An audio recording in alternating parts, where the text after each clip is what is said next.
प्रिय विद्यार्थियों, आज हम आपको जैसे कल अपने तुलसीदास जी की जो भक्ति भावना थी उसको देखा था। आज हमें जो आपके अक्सर है ये प्रश्न पूछा जाता है कि तुलसीदास जी समन्वयवादी कवि थे, वो एक विराट कवि थे। तो समन्वय आखिर वो किस बात का समन्वय करते थे, कौन सी एक चीज को पकड़ के नहीं बैठते थे। तो उनकी जो कृतियां हैं उनके आधार पर हम अध्ययन करेंगे तुलसीदास जी आखिर एक समन्वयवादी कवि कैसे थे। तुलसीदास जी वो किस किस में समन्वय रखते थे। देखिए, वो जब रचना करते उस वक्त जब हिंदी साहित्य के इतिहास को हम 4 भागों में प्रमुखतः बांटते हैं, तो उसमें एक भाग मध्यकाल यानी भक्ति काल का भी आता है। और भक्ति काल में उस वक्त निर्गुण और सगुण, निराकार और साकार की भक्ति चल रही होती है।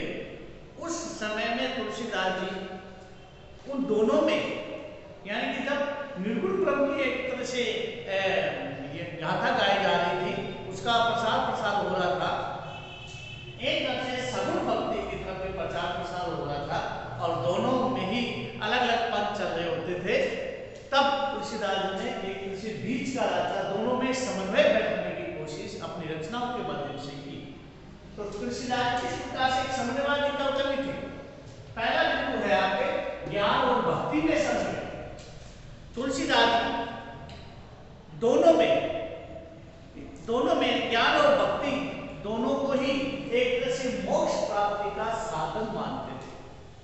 भक्ति के माध्यम से और ज्ञान के माध्यम से, दोनों से ही तुलसीदास जी का कहना है, अपनी रचनाओं के माध्यम से उन्होंने कहा कि दोनों के माध्यम से ही मोक्ष को प्राप्ति किया जा सकता है। उन्होंने कहा, ज्ञान ही भक्ति ही नहीं कुछ भेदा, ज्ञान में और भक्ति में कुछ भी भेद नहीं है।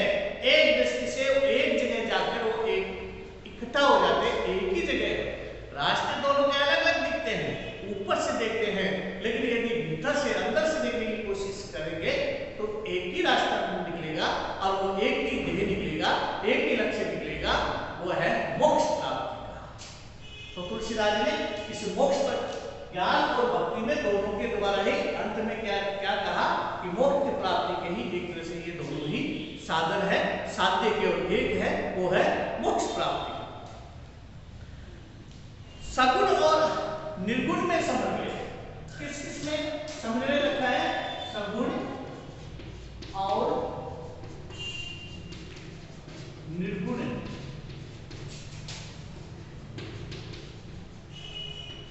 समन्वय। जैसा कि मैंने पहले बताया, उस वक्त जब मध्यकाल चल रहा था, भक्ति काल चल रहा था, तो सगुण भक्ति काल, सगुण भक्ति करने वाले भी बहुत सारे भक्त थे, जो सगुण भक्ति अपने आराध्य देव को सामने रख के उसकी स्तुति गाते थे, उसकी प्रार्थना करते थे, उसमें लीन हो जाया करते थे, उनके भजन गाया करते थे। और दूसरी तरफ ऐसे भी लोग थे जिस प्रकार से कभी वो निर्गुण भक्ति में, निर्गुण ज्ञान में वो चला करते थे। ईश्वर का कोई आकार नहीं है, उसकी कोई रूपरेखा नहीं है, उसका कोई ढांचा नहीं है, वो अजन्मा है, वो जन्म नहीं लेता है, ना ही मरता है, बस उसको तो अपने भीतर में ही तलाशने की आवश्यकता है। लेकिन तुलसीदास जी दोनों में एक तरह से समन्वय बैठाने की कोशिश की, और दोनों के लिए कहा कि दोनों के लिए क्या कहा कि दोनों ही रूप, सगुण और निर्गुण दोनों ही भक्ति के एक तरह से माध्यम है, और दोनों से ही, दोनों के ही मार्ग से उस परम सत्ता ईश्वर की प्राप्ति की जा सकती है। दोनों में भेद नहीं बताया, बल्कि दोनों को एक ही बताया। ऊपरी तौर से भेद है, लेकिन अंदर से, मन से यदि टटोलने की कोशिश करेंगे, और लास्ट अंतिम में कहा कि उनको दोनों के माध्यम से ही एक तरह से परम सत्ता को प्राप्त करने का ही एक तरह से साधन है। चाहे तो सगुण भक्ति करो, चाहे निर्गुण भक्ति करो, देखा जाए तो दोनों ही एक ही लक्ष्य के लिए, उस ईश्वर की, तथाकथित जो ईश्वर है, तुलसीदास जी तो ईश्वर का रूप बताते हैं, लेकिन दोनों का एक तरह से बताते हैं कि परम सत्ता को प्राप्त करने का एक तरह से साधन है दोनों ही। और उन्होंने दोनों को, यानी निराकार ब्रह्म को और अवतारी राम को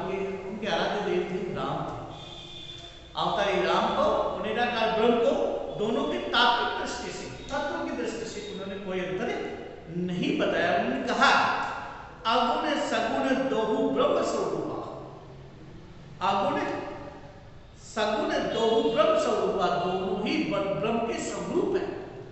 अगुण निर्गुण और सगुण, सगुण दोनों एक दूसरे ब्रह्म के स्वरूप है, रूप है। सगुण ही अगुण ही नहीं कुछ भेदात, सगुण और निर्गुण में कोई कुछ भेद नहीं है, दोनों ही उस परम सत्ता को प्राप्त करने के साधन है, माध्यम है। उन्होंने और समय किस किस बिंदु पर रखा अपनी रचनाओं के माध्यम से शैव और वैष्णव में समन्वय,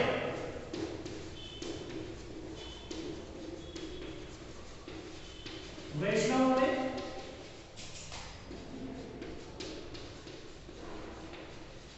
समन्वय, शैव और वैष्णव। देखिए उस वक्त जब मध्यकाल चल रहा था तब कुछ भक्त शैव यानी शंकर की पूजा करते थे, शंकर के भक्त बन गए थे, भगवान शंकर के भक्त बन गए थे, और कुछ विष्णु के भक्त बन गए थे, और दोनों में कभी बहुत ज्यादा टकराव होते थे। अपने अपने आराध्य देव को, अपने अपनी भक्ति को, अपने अपने संप्रदाय को वो ज्यादा, शैव संप्रदाय अपने आप को श्रेष्ठ मानता था, वैष्णव संप्रदाय अपने आप को श्रेष्ठ मानता था। एक ही धर्म में दो अलग अलग विचारधारा पनप रही थी, और कई बार स्थिति बहुत ही विचित्र हो जाया करती, आपस में लड़ने झगड़ने लग जाते थे एक दूसरे की श्रेष्ठता दिखाने के लिए। लेकिन उसी वक्त तुलसीदास जी आए तो उन्होंने दोनों में एकरूपता दिखाई और उन्होंने एकरूपता को प्रकट किया। वो दोनों की भक्ति पर बल देते थे, विष्णु की भक्ति पर भी और शंकर की भक्ति पर भी, और उन्होंने दोनों की भक्ति पर बल देते हुए अपने विष्णु के जो अवतारी थे, अपने आराध्य देव विष्णु के अवतारी अपने आराध्य थे भगवान श्री राम, उनके मुख से कहलवाया, उनको अंतर को कम करने के लिए उनके मुख से कहलाया, शिव द्रोही मम दास कहावे, ते नर मोही सपनु नहीं भावे। क्या कहा? जो भगवान शंकर के जो द्रोही है और कहते हैं कि मेरे उदास है, भगवान शंकर के द्रोही है और कहते हैं मेरे उदास है, भगवान राम के मुख से, भगवान राम एक तरह से विष्णु के अवतार, विष्णु का प्रतीक, विष्णु खुद,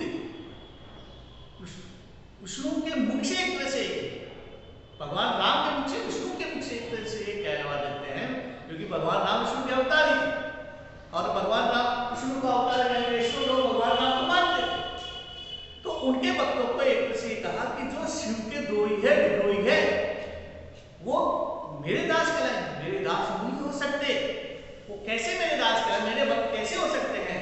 ते नर मोही सपन विभावे, वो सारे के सारे नर जो भगवान शंकर के विद्रोही हैं, भगवान शंकर के विद्रोही है, वो मुझे सपने में भी अच्छे नहीं लगते हैं, सपने में भी अच्छे नहीं लगते हैं। तो इस प्रकार से एक तरह से एक जो संप्रदाय वैष्णव संप्रदाय और शैव संप्रदाय दोनों में एक तरह से समन्वय दर्शाने की कोशिश की है कि दोनों अलग अलग नहीं है बल्कि दोनों एक ही है।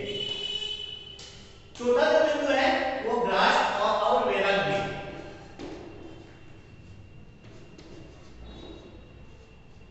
ग्रास और वैराग्य में समन्वय, ग्रास और वैराग्य में समन्वय।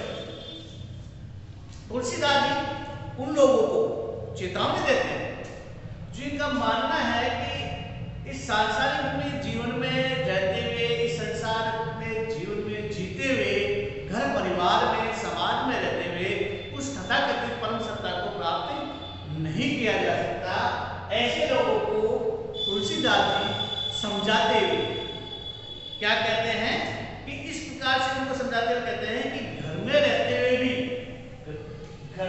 हुए भी वैराग्य को धारण किया जा सकता है। कैसे? विषय वासनाओं से विरक्ति पाकर, जो झूठी मोह माया है, अपने परिवार में हम आए हैं, उनका संचालन हमें करना है, परिवार में रहना है, लेकिन और भी बहुत सारे जो हमारे मन में, हमारे चित्त में विकार पैदा हो जाते हैं, उन विकारों को श्रद्धांजलि देकर